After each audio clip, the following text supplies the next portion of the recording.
Vale, ya está grabando. Buenas a todos a esta videoconferencia inicial del módulo de intervención en la atención sociosanitaria en las instituciones. Estamos con Soraya y bueno, si queréis ver este vídeo luego, esta videoconferencia, luego lo podéis ver en YouTube, en el canal de YouTube. Pero bueno, debéis saber que tenemos un examen, tenemos clases presenciales el 22 y el 3 de junio, si no me equivoco, Soraya. No lo Y tengo, luego, ¿sí? que no lo tengo ahora mismo enfrente, Ah, pero vale. Y luego la fecha del examen presencial sería el 10 de junio. Bueno, yo soy Moisés, que no me he presentado. Estoy en sustitución de Víctor, que no puede estar aquí. Si tenéis alguna pregunta o duda y os la responde Soraya o queréis que o es relacionado con la plataforma o algún problema o error que habéis tenido, podéis contactar directamente con Víctor a través de su número. Y dicho todo, yo creo que he dicho todo, le doy paso a Soraya.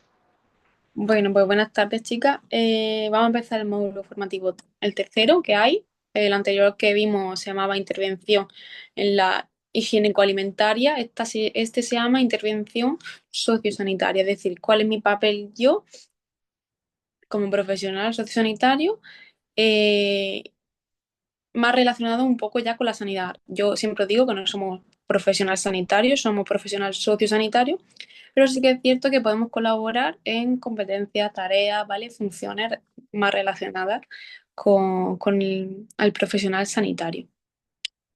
El módulo al principio, pues, como hace un poco de repaso, si habéis empezado a ver las unidades de aprendizaje, hace un poco de repaso, habla otra vez de la definición de dependencia, que ya sabemos que dependencia es el estado de carácter permanente de una persona por la cual necesita ayuda en su vida diaria, en su actividad de la vida diaria, ¿vale?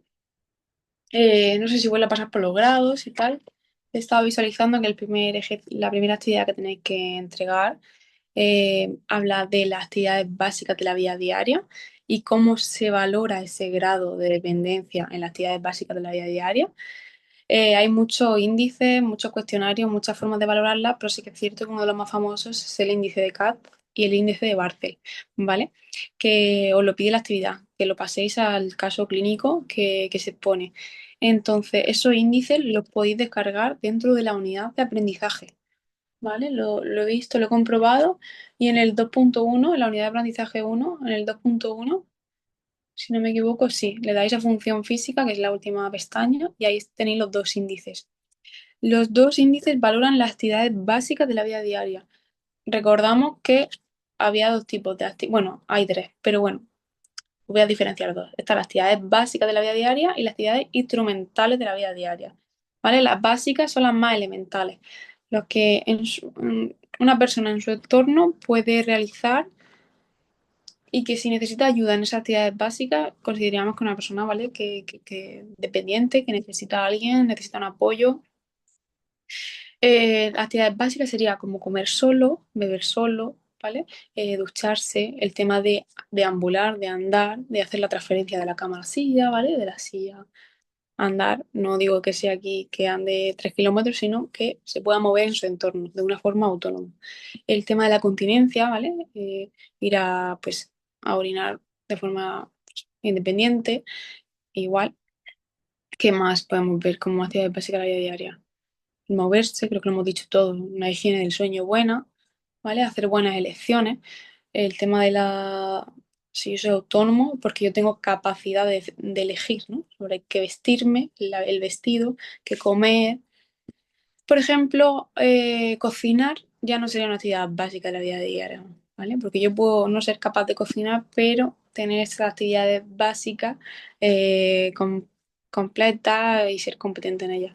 Por ejemplo, cocinar conlleva en elegir los ingredientes, ir al súper, ¿vale? Gestionar el tema de la economía para pagar, venir a casa, encender un fuego, estar pendiente a varias tareas a la vez, o estar pendiente al fuego, ¿vale? Organizar esa receta mentalmente. Por tanto, cocinar no sería una actividad básica de la vida diaria, pero comer yo sola sí, ¿vale? Pues creo que el caso de la actividad habla de cómo valorar esas actividades básicas de la vida diaria, ¿vale? Para las actividades instrumentales de la vida diaria, que ya sería pues cocinar, usar el bus, gestionar mi economía, etcétera, Sí que hay otros índices, pero bueno, ya si queréis lo vemos en clase y le damos un repaso. También habla del tema de la familia y la de la unidad de convivencia. Al final vamos a trabajar, podemos trabajar en viviendas tuteladas, bueno, en residencias, ya lo sabéis, más grandes, más chicas. Se hacen unidades de convivencia, al final es su familia, ¿vale? Aunque la familia venga a visitar y todo eso, los que se quieren muchísimo como familia son entre ellos y ya os daréis cuenta porque están compartiendo su vida. Ay, y eso está ahí. Vale. Estoy viendo mi manual, sí, no se me queda nada fuera. Bueno, si tenéis alguna duda luego al pasar los test, me lo podéis decir. Si tenéis alguna duda ahora, no sé si veo el chat, creo que sí. Lo podéis escribir, ¿vale? Mira, lo he puesto para verlo. Mm, Vale. Luego ya se mete, como hemos dicho que te iba a meter un poco esta competencia sanitaria, pues se mete a ver cómo funciona nuestro cuerpo, ¿vale? A un nivel básico, no os asustéis, no vamos a ser aquí médicos, pero sí que vemos el sistema cardiovascular, el sistema respiratorio, que creo que ya vimos, sí, ya vimos en el anterior módulo el sistema digestivo, ¿vale? Pues aquí también vemos el sistema muscular, el sistema óseo, es decir, el aparato con locomotor entero. Y si queréis, pues empezamos un poquito a verlo. Es un poco difícil aquí de explicarlo, sin pizarra y sin nada, pero bueno, lo voy a intentar. Vamos con el primero, con el sistema cardiovascular. Eh, ¿Cómo funciona? O bueno, ¿de qué se compone? Por el sistema cardiovascular está el corazón, que se, ¿vale? El músculo y luego están los vasos sanguíneos. Los vasos sanguíneos podemos definirlos como esas tubos, esas cañerías que recorren todo nuestro cuerpo, ¿vale? Y circula la sangre.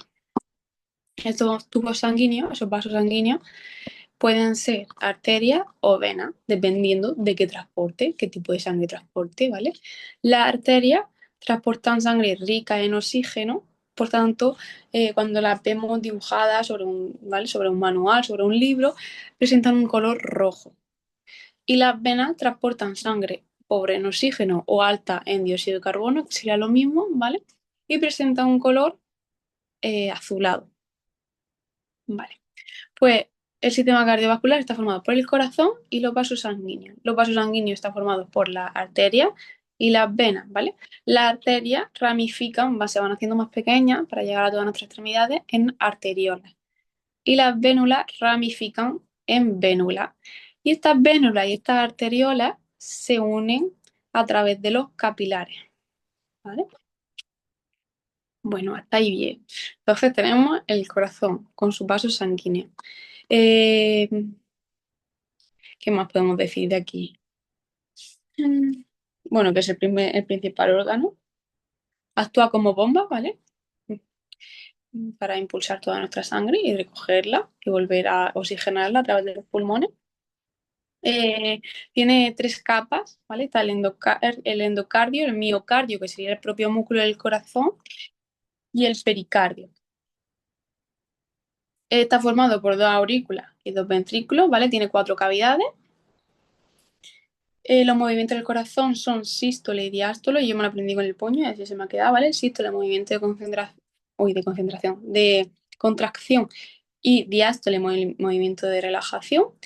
Cuando vamos a medir la presión arterial de una persona, cuando vamos a medir la tensión arterial, lo que medimos es cuánta fuerza, ¿vale? Impulsa la sangre, cuál es la presión de esta fuerza de bomba.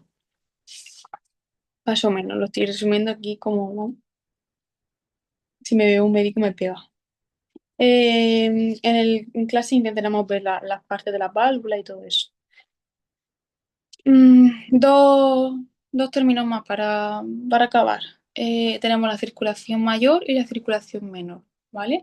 La circulación menor va del corazón a los pulmones, esa sangre desoxigenada que llega, ¿vale? A nuestro corazón, la manda a los pulmones y ahí con los alveolos pulmonares se hace ese intercambio gaseoso a través de la respiración y vuelve al corazón. Entonces la circulación menor sería del corazón a los pulmones y de los pulmones al corazón. Y la circulación mayor sería del corazón al resto del cuerpo, ¿vale? Tiene que oxigenar todas nuestras extremidades, todas nuestras células y volver al corazón. Mm, Vale, hasta ahí bien. Si queréis preguntarme algo, me preguntáis.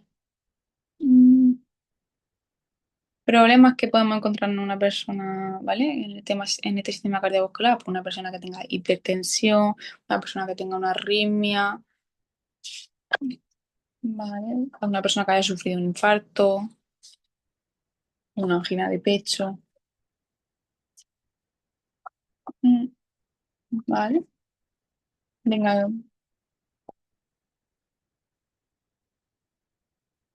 ¿qué vamos a medir a nivel sanitario en este sistema? El pulso arterial o latido por minuto, ¿vale? O como queráis llamarlo. Sí, el latido por minuto o pulso arterial, no sé si se puede llamar de otra forma. ¿Cómo lo podemos medir? ¿Vale? Pues la muñeca, la carótida o a través de los instrumentos de medición que miden la tensión arterial y también te miden el pulso, ¿vale? La tensión arterial pues la vamos a medir normalmente ya con tensiómetros digitales, ¿vale? Porque desde el COVID y todo, el fonendoscopio, el esfingomanómetro ese a nivel manual, pues se utiliza cada vez menos. Los enfermeros y tal que quieran utilizarlo los profesionales, pues bueno, se les respeta porque es más preciso. Pero bueno, como no somos enfermeros ni auxiliares de enfermería, sí, en toda la residencia hay tensiómetros digitales, ¿vale? Mm, Vamos con el sistema respiratorio, que está relacionado.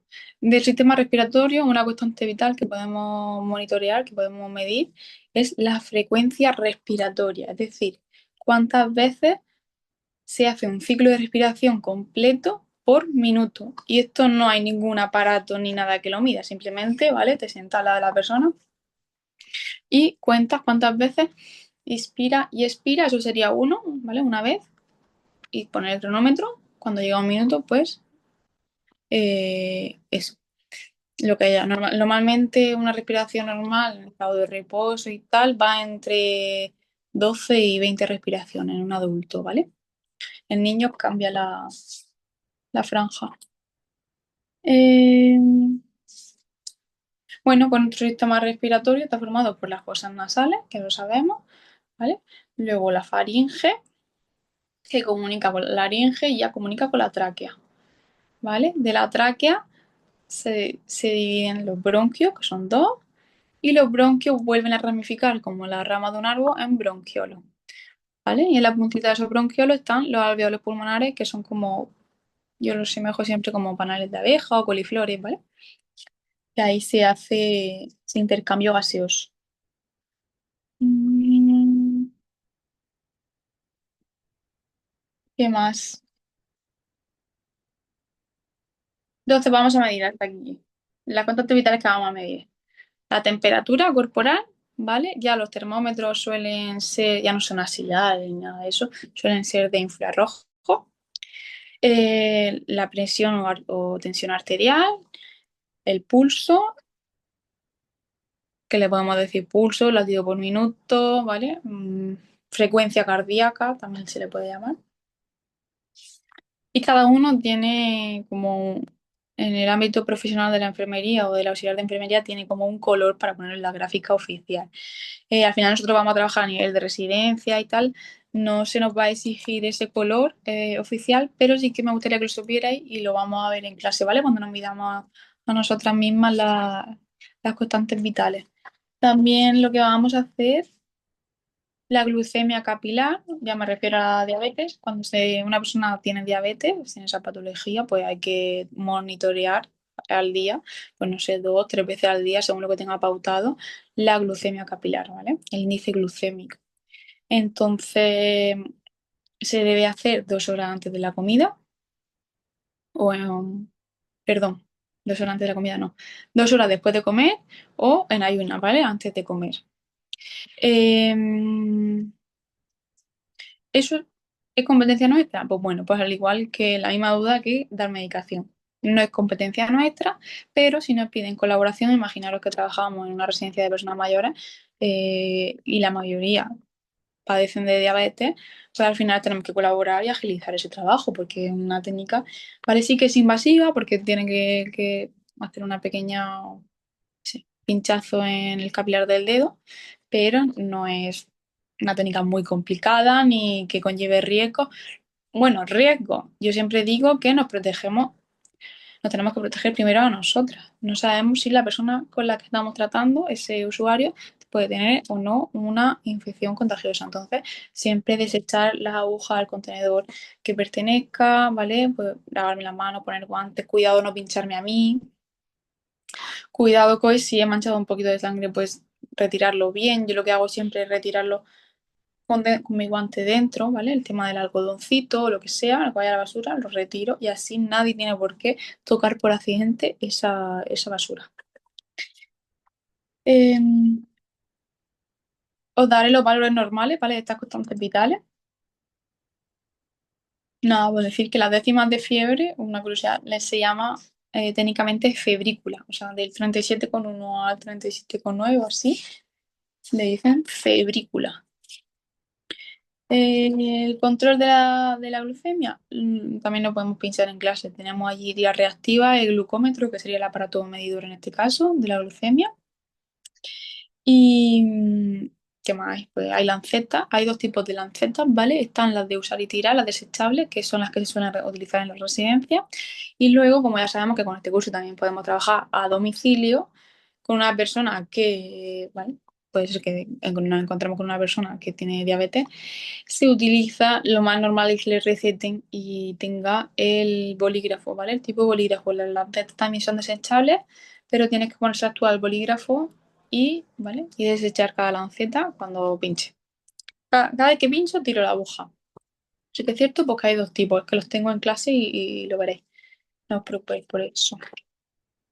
Los valores normales de la glucosa en sangre están entre 80 y 120 o así, siempre que no haya comido antes, ¿vale? Porque cuando nada más comer, hasta que esa insulina no empiece a hacer efecto, la que genera mi cuerpo, eh, tengo la glucosa alta. Un azúcar, o sea, una glucosa alta en sangre en un tiempo sostenido, es decir, una diabetes no tratada y tal, lo que hace es ir dañando todo, ¿vale? Daña nervios, daña la circulación. Por eso conocemos muchos casos, seguro, de problemas que hayan, o sea, o de personas que le hayan tenido que amputar un dedo o incluso la pierna entera por el caso de la diabetes. Al final, la diabetes causa daños en los tubos sanguíneos, como hemos dicho antes.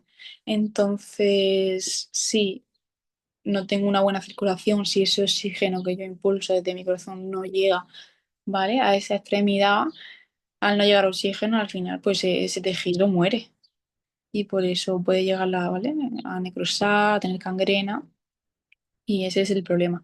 ¿Qué pasa con las personas que tienen pie diabético o que son diabéticas, simplemente que son diabéticas y que los pies hay que tener muchísimo más especial cuidado, ¿vale? Pues que no pueden utilizar calzado apretado, deben utilizar pues igual calcetines un poco holgados de algodón que sean transpirables. No es recomendable cruzar las piernas porque impide esa circulación, ¿vale? Le recomiendan poner los pies en alto. ¿Qué más? A que cuando hacemos la higiene de esos pies hay que dejar todo ¿vale? Limpiar muy bien entre los dedos, dejarlos muy secos, observar cualquier posible úlcera que pueda aparecer, porque ¿qué pasa? Que al esos nervios estar dañados, cualquier rocecillo, cualquier herida, no lo sienten. ¿Vale? No lo sienten como lo podemos sentir una persona que no tiene diabetes. Entonces, hay que hacer un trabajo de observación extra. Vale. También podemos medir el oxígeno en sangre. ¿Vale? Están los aparatos de estos de dedo. No se recomienda tener las uñas pintadas porque como funcionan con luz infrarroja, al final si yo tengo la uña pintada de negro, pues no hace el mismo efecto, ¿vale? No es real el valor que me está dando. Pero, ¿vale? Esa luz infrarroja mide cuánto oxígeno en sangre puedo tener. Normalmente los valores normales son de más del 95% de oxígeno en sangre, ¿vale? Menos podemos ver casos de hipoxia. No, sí, me costaría respirar, ¿vale? Me faltaría el aire, necesitaría oxígeno, esa administración, ¿vale? De oxígeno extra. ¿Cómo lo medimos? Yo he dicho el aparato de dedo, pero tiene ese nombre. Se llama pulsioxímetro, también le llaman oxímetro, también le pueden llamar saturómetro. Bueno, normalmente yo el nombre más común así que veo que se habla entre la residencia y los centros de día, pásame el Pulsi, ¿vale? El Pulsi ya se ha quedado con, al menos aquí en Cartagena, yo lo escucho mucho. Bueno, pulsiosímetro, que mide el pulso y además, o sea, te da dos valores, el oxígeno en sangre, que es un porcentaje, y el latido por minuto, el pulso, la frecuencia cardíaca, ¿vale? Mm, vale. Un valor por debajo del 95, tenemos hipoxia. Mm, ¿Qué más? Medicamentos, lo que hemos dicho antes, podemos, bueno, antes de entrar a los medicamentos, todo el tema de las constantes vitales, lo que se suele hacer en residencias es que si tú no eres hipertenso o no eres diabético y tal, normalmente no te van a medir. Si no eres hipertenso y no tienes ningún problema de tensión arterial, tú en casa no te mides la tensión todos los días, ¿no? Está claro. Pero si hay alguna persona que es hipertensa y tiene problemas con la tensión, sí hay que monitorear esos valores. Entonces ahí es cuando entra nuestro papel de hacerlo y registrarlo, de hacerlo bien. ¿Qué pasa? Que cuando no hay muchas patologías y tal, normalmente lo que se hace una vez pues, una vez a la semana o así, una vez cada 10 días, se registran y se toman constantes vitales de todos los usuarios del centro. Entonces, pues normalmente, además de las constantes vitales, pues se puede pesar a la persona y tal, y se va registrando todos los datos. Vale, eso está ahí. Luego, podemos colaborar en esas competencias y también podemos colaborar en la administración de medicación. No es nuestra competencia, pero al final para agilizar el trabajo, el enfermero o el auxiliar de enfermería, cuando nos ve, ¿vale? Ya que hemos cogido confianza, estamos en un entorno seguro, llevamos más de 2 días trabajando en ese sitio, ¿no? O 3, o 4, o 5, nos puede pedir la colaboración con la medicación. Podemos tener diferentes tipos de medicación, ¿vale? Podemos tener una medicación que sea vía oral, pastilla, un efervescente, ¿vale? Medicación que sea vía sublingual, que ahí tenemos que insistir, sentar a la persona, insistir que no se trague la pastilla y que la deje que se deshaga, ¿vale? Debajo de la lengua. Esta vía sublingual se utiliza pues, para un efecto, ¿vale? Más rápido de la medicación, porque debajo de la lengua, os acordáis de los capilares, ¿no? Tenemos muchos capilares. Y esa vía de absorción, pues hace, sobre todo son medicación pues para tranquilizarse, para bajar la tensión, algo así. Tenemos también medicación que podemos administrar por vía respiratoria con inhaladores. Estos inhaladores, pues a veces las personas mayores, si me voy a ese colectivo, pues ya no pueden utilizar, ¿vale? ¿Cómo se llama? El nebulizador, ¿no? Entonces lo que se hace es que se utiliza la mascarilla con la cámara de aire, pues igual que los niños. ¿Vale?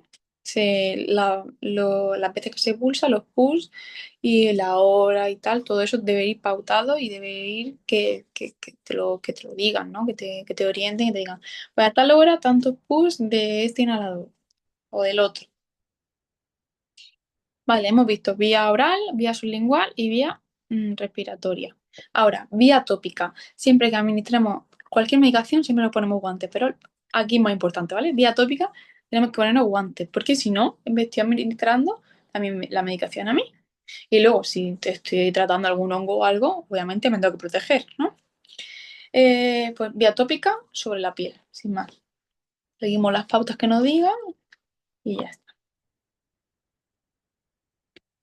Aunque sí que es verdad, sobre la piel también puede ser gotas de los ojos, vía óptica y vía óptica y vía óptica que sería por los oídos, ¿vale? Vía óptica sería por la gota, pues típico, se ha operado de cataratas, pues, o tiene conjuntivitis, administro X gota en los ojos.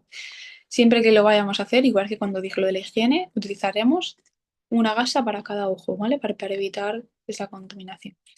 Y ó- vía óptica, sí, a través de los oídos. Pues tumbaríamos a la persona de cúbito lateral con la cabeza inclinada y administraríamos la gota. Vía rectal, por el ano. Entonces haríamos el tema de posición de cúbito lateral y pediríamos a la persona que apriete los glúteos mientras esté la medicación dentro, ¿vale? Cualquier enema, pues ya sea pues, para facilitar el tránsito digestivo, lo que sea, ¿vale? Se hace vía rectal, con los supositorios que conocemos, etcétera. Mm, Y vía parenteral sería a través de la piel. Sí que es verdad que no vamos a hacer ninguna medicación intravenosa, pero ojo, la insulina se pincha. Entonces, ahí tenemos polígrafo de insulina, sí que es cierto que están vacíos, pero bueno, podemos ver cómo es la aguja. La aguja hay que cambiarla cada vez que sea necesario, o sea, cada vez que se utilice, se cambia. Cosas importantes de la insulina, pues que tiene que estar refrigerada, marcar las unidades que vienen pautadas y buscar chicha, ¿vale? Se puede pinchar pues en los brazos, en la zona esta abdominal, no cerca del ombligo o en el muslo, pero cerca del ombligo nunca, ¿vale? Coger chicha y pinchar en 90 grados, ¿vale? Porque si yo pincho en 45 grados o así, tengo la piel así, es una aguja muy fina. Entonces puedo romperla y que se quede dentro o provocar un daño mayor. Entonces siempre en 90 grados y pulsaría el bolígrafo hasta que la unidad D haga clac, clac y llegue a cero. No sé si me estoy explicando. En mi cabeza yo lo veo perfectamente, ¿vale? Si no lo vemos en clase. Vale, es el tema de la insulina. También podemos pinchar en caso de personas que tienen mucha alergia o que tienen una alergia muy complicada o muy fuerte, que lleven epinefrina en el bolso. ¿Vale? Pues igual, de la misma forma. Mm, Vale, también podemos colaborar en la administración de oxigenoterapia. Una persona que necesita oxígeno pueden utilizar pues, varias formas de administrarlo. Em, Respecto al oxígeno, tenemos que mantener pues ese aparato que administra oxígeno en buenas condiciones, ¿vale? Entonces, normalmente en la residencia no hay una toma de oxígeno en la pared como podemos ver en los hospitales. Suele ser pues, una maquinita que le vas cambiando la botella de oxígeno, ¿vale? Pues eso, mantener que sepáis vosotros que cuando se acaba, cuando la presión baja, esa botella hay que recargarla o reemplazarla. Y también va conectada a un humidificador, ¿vale? A un suero, que el oxígeno puro tiene que ser humidificado antes de entrar en el cuerpo, si no, no haría daño. Y va conectada pues a unas gafas nasales, que son las cánulas, la cánula nasal, o si necesitamos más porcentaje de oxígeno en el cuerpo, iría conectado pues a una mascarilla, ¿vale? Que asegura que haya un más en las gafas que entre oxígeno en el cuerpo. Vale, en los pulmones. Estas mascarillas también, en el tema, me vuelvo al tema de la medicación, pueden tener el hueco, el acople para poner medicación por nebulizadores, ¿vale?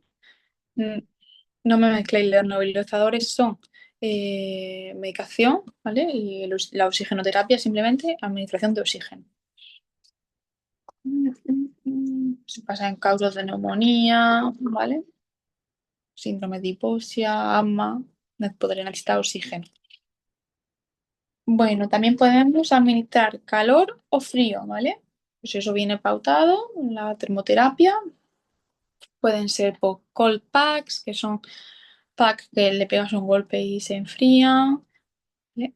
O también existen calor, ¿vale? O mantas frías, o mantas eléctricas, cualquier tipo de aparato que proporcione calor o frío.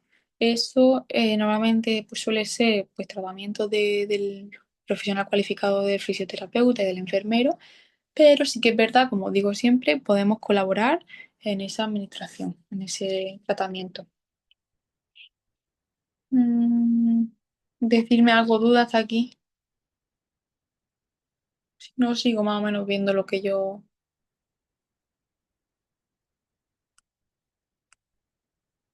Bueno, pues sigo. He quitado el chat, no sé cómo. Vale, sigo. ¿Me escucháis bien, no? Y todo eso, que no se me ha ido. Yo te escucho bien, Soraya. ¿Soraya? Ahora, Se te, ahora. ahora que se te ha ido, me ha asustado, se te ha ido por un momento. Sin querer. Ah, Va, vale, vale. riesgo de los medicamentos, pues que puede hacer interacción con otro medicamento que yo esté tomando, ¿vale? Eso puede ser un riesgo. Otro riesgo que me pueda provocar una reacción alérgica, porque al final las alergias aparecen y desaparecen como quieren. Algunas veces sí que se quedan, que llegan desde pequeños y salen, o sea, se quedan toda la vida y otras veces pues que ahora soy alérgica a este medicamento y mañana pues no lo sé. Siempre hay que tener mucho cuidado, ¿vale? En la reacción alérgica. Otro riesgo que yo no controle, que tenga algún problema neurológico, algún problema de salud mental y tenga una sobredosis, ¿vale? Mm, otro riesgo, la intolerancia. ¿Vale? Si yo al final me acostumbro a un medicamento, mi nivel de tolerancia es mayor, ¿vale? Y entonces voy a necesitar más cantidad de ese medicamento para producir el mismo efecto. Otro riesgo de ese medicamento, de utilizarlo, pues la dependencia, ¿vale? ¿Cuántas personas son dependientes a tomarse una pastilla para dormir o para una pastilla, ¿vale? Para algo? Pues creo esa relación de dependencia. O ya le duele un poco la cabeza y enseguida se toma un Nolotil o una sobredosis de Nolotil, se meten dos, ¿vale? Porque ya no le hace efecto uno porque cada vez que tal se crea esa tolerancia. Em, vale.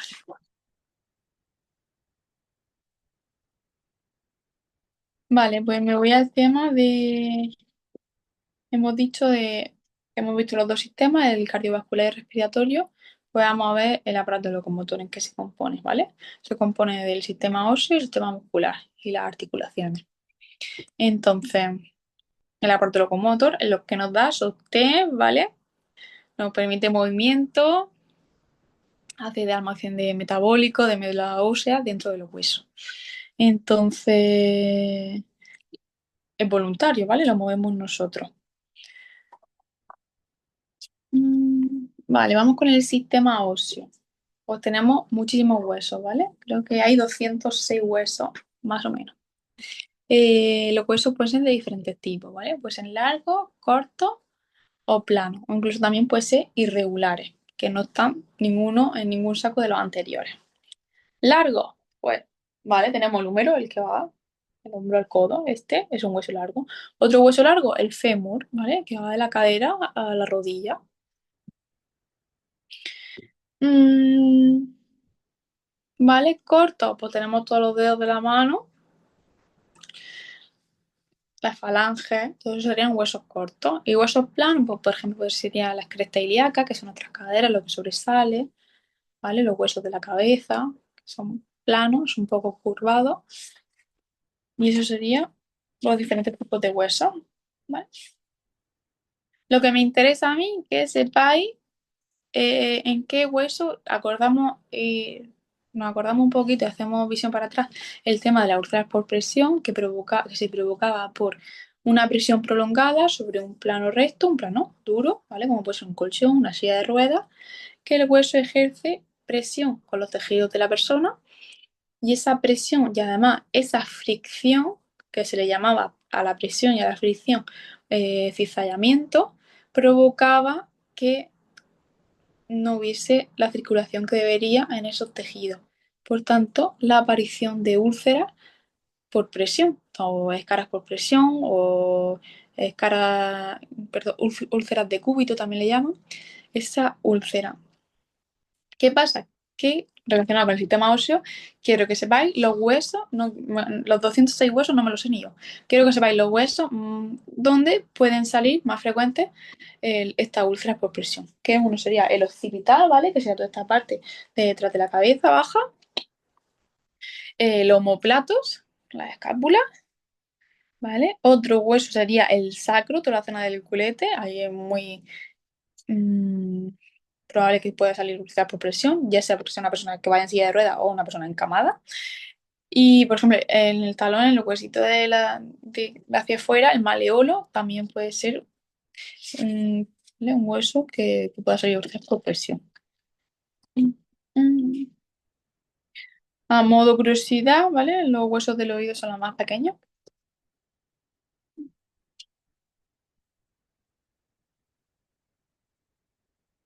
Vale, ¿qué más? Que no me quiera meter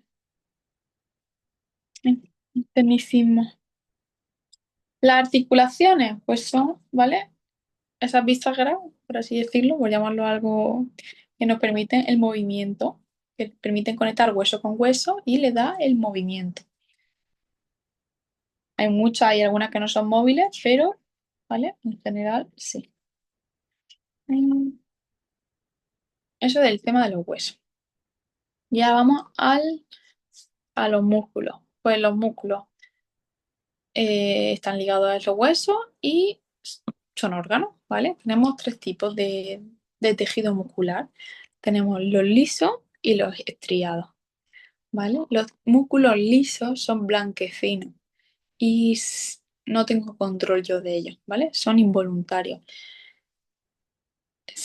Lo controla el sistema nervioso, pero yo ahí no. Por ejemplo, son los que rodean esos tubos sanguíneos que hemos visto antes, ¿vale? Esa arteria y tal, y todo lo del sistema digestivo, el intestino y todo eso, ¿vale? Por eso son blanquecinos, tienen forma de uso, alargada. Y los músculos estriados son por los que conocemos, ¿vale? El bíceps, cuádriceps. Todos esos músculos como son rojos, compuestos por fibras musculares, ¿vale? Esas fibras musculares, imaginaros que son un conjunto de cuerdas rojas unidas. Uy, ¿esto por qué? ¿Qué sale? Ahora. Eh, Estos músculos estriados sí que son voluntarios, ¿vale? Yo los puedo mover voluntariamente.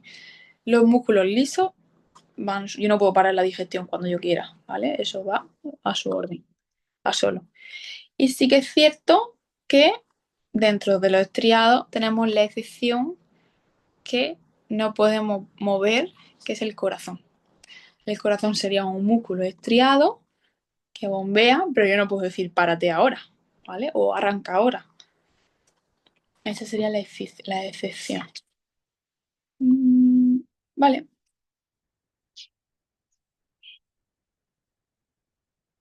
¿Dudas hasta aquí? ¿Patologías más frecuentes de los huesos? Pues la osteoporosis, ¿vale? Alguna fractura o fisura. De las articulaciones, pues la artritis, todo lo que haga meningitis, siempre inflamación, ¿vale? Artritis, inflamación de la articulación, artrosis, que es un desgaste del cartílago, ¿vale? Músculos, podemos, si yo hemos tenido tendinitis, ¿vale? Algún desgarre. ¿Qué pasa con esas fibras musculares cuando hacemos deporte o ejercicios de fuerza? Esas fibras musculares se rompen del esfuerzo y al romperse del esfuerzo lo que hace es que nuestro cuerpo tiene que generar más fibras musculares y volver a conectar esos tejidos. Por eso tenemos el dolor de la agujeta, ¿vale? Que aunque sea un dolor, es bueno porque nuestro músculo se está haciendo más grande. Así por encima.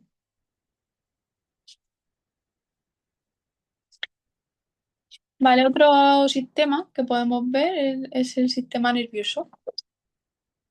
Está formado por neuronas, ¿vale? Mm, Principalmente por neuronas. ¿Qué voy a decir de esto? Es el encargado de que nos llegue la información al cerebro, ¿vale? Tenemos tres tipos de sistema nervioso, bueno, tres tipos. Podemos diferenciar tres partes, ¿vale?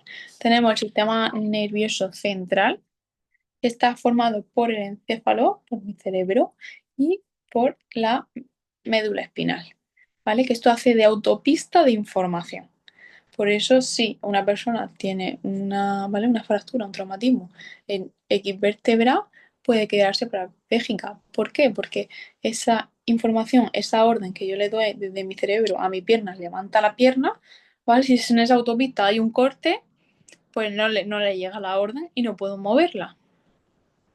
Entonces, el sistema nervioso central está formado por el encéfalo y la médula espinal, ¿vale? Que hace la médula espinal simplemente hace de autopista para llevar información al cerebro. Entonces, tenemos el sistema nervioso periférico que conecta todas nuestras extremidades al sistema nervioso central. Hasta ahí, bien.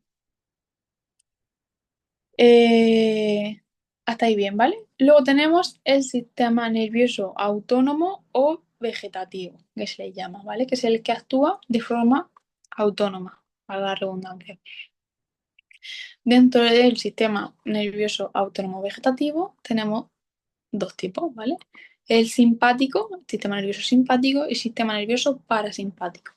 El sistema nervioso simpático actúa en momentos de estrés. O sea, ¿cómo lo hace? Pues si yo veo algo que me crea un shock o me acuerdo de algún recuerdo traumático, tal, pues me aumenta la frecuencia cardíaca, me aumenta la presión arterial, la temperatura, él se encarga de, ¿vale? Gestiona ese estrés y lo hace así. Que va, su nombre no lo indica mucho, ¿vale? Pues dice simpático, pero no muy simpático, porque además me hace sudar, etcétera, ¿vale? Cosas que yo no puedo controlar. Y el sistema nervioso parasimpático actúa cuando yo estoy relajada, cuando yo estoy durmiendo y hace esa regeneración. También actúa haciendo la digestión, ¿vale? Ese es el sistema nervioso parasimpático, ¿vale?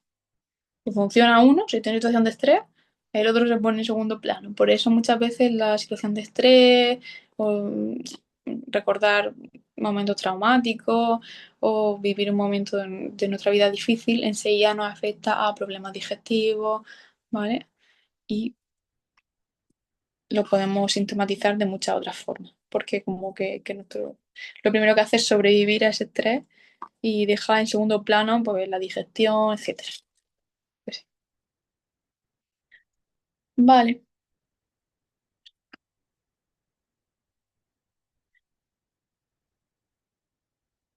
Pues yo creo que lo podemos dejar aquí y meternos en las transferencias, en la otra parte, en la siguiente tutoría. Y igualmente la semana que viene nos vemos. ¿Y crees que terminamos aquí? Sí, si tienen alguna duda o algo, las Sí, chicas sí, o preguntar ahora o llamar, enviárselas a Soraya o a Víctor. No sé sí, si tendréis alguna duda. Pero si no, yo creo que... ¿cuánto llevamos? además, ¿42 minutos o así? sí, Yo creo que está bien. sí, no, más que nada por no saturar la tutoría, en plan. Sí. Como tenemos el bloque, a ver, este módulo está en dos bloques totalmente diferenciados, que uno es la Sí. parte así y la otra parte, la parte de las transferencias, la movilización y todo eso, ya entraríamos en ese tema. Va. Bueno, pues gracias por venir, Soraya. A ti, Y por por favor. tu paciencia, porque es mi primera vez haciendo una videoconferencia y no sabía si la iba a liar o algo, pero al final no ha pasado nada. Todo súper bien. Lo que pasa es Gra- que algunas trabajan y tal, y es difícil que estén con Ya. y a Bueno, 12 real para venir a las presenciales, pues imagínate. bueno, sí, para eso subimos también la grabación, la subimos a YouTube si la queréis ver y repasar. Pero bueno, yo doy con esto finalizada la videoconferencia inicial. Gracias por todo. Y gracias. Adiós. Adiós. Adiós.